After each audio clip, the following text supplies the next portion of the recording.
What is the surface area of the hexagonal prism? Round your final answer to the nearest squared centimeter.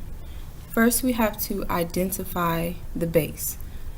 Even though it told us it's a hexagonal prism, we still need to be able to know how to identify a base. And the way we figure out what the base is in a prism, there's only going to be two of them and they're going to be parallel from each other. So the shape that's only two and parallel from each other will be the hexagon. If you look right here, this is a hexagon and right below it is a hexagon. They're parallel and there's only two of them. That is how we identify a base. Now we have to first write our formula for surface area of a prism.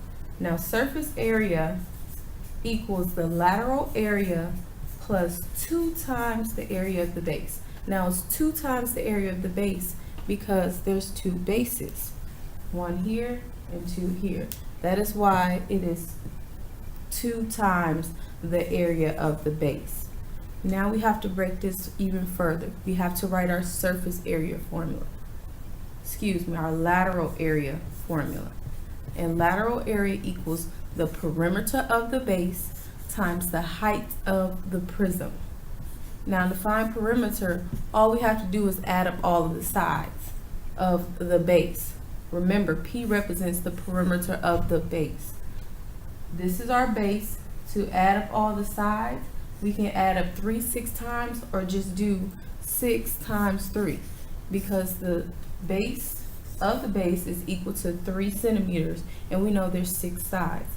So now we have to multiply by the height of the prism. To identify the height of the prism, we're just looking for the distance between the two bases. So the distance between these two bases will be 8 centimeters. That's the distance between the two bases. That is how we identify. Now we're going to substitute 8 in. Now we're going to simplify.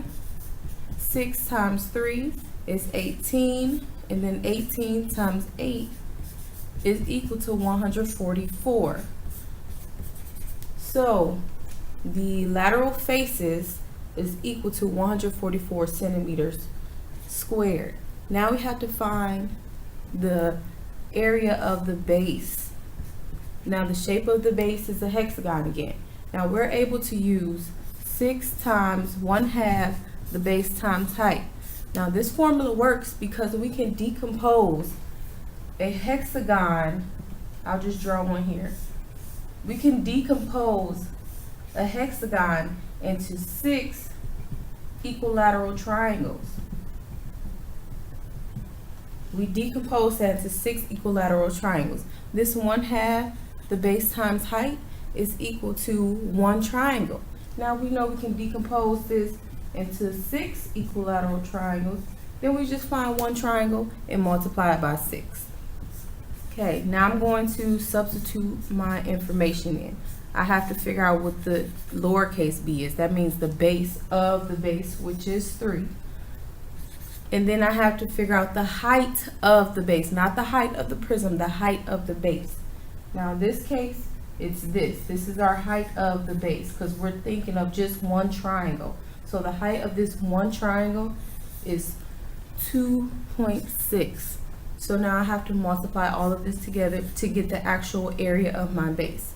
So I'm going to multiply 6 times 1/2 to get 3, and then 3 times 3 to get 9. And I know 9 times 2.6 is equal to 23.4. 23.4. So that is the area of my base. Now I have both of my information for my surface area formula. Now I'm going to do is substitute. So my lateral area is equal to 144 plus 2 times, don't forget this 2 times the area of my base. Now the reason we have to multiply this by 2, the area of the base by 2, because there's 2 bases like we said before. Now I'm going to simplify. Make sure you multiply first, use the order of operations. So 23 4/10 times 2 is 46 8/10. Now we just have to add. 144 plus 46 and 8/10 is equal to 190 and 8/10, but it said round to the nearest squared centimeter. So we have to round this to 191, and our final answer is 191 centimeters squared.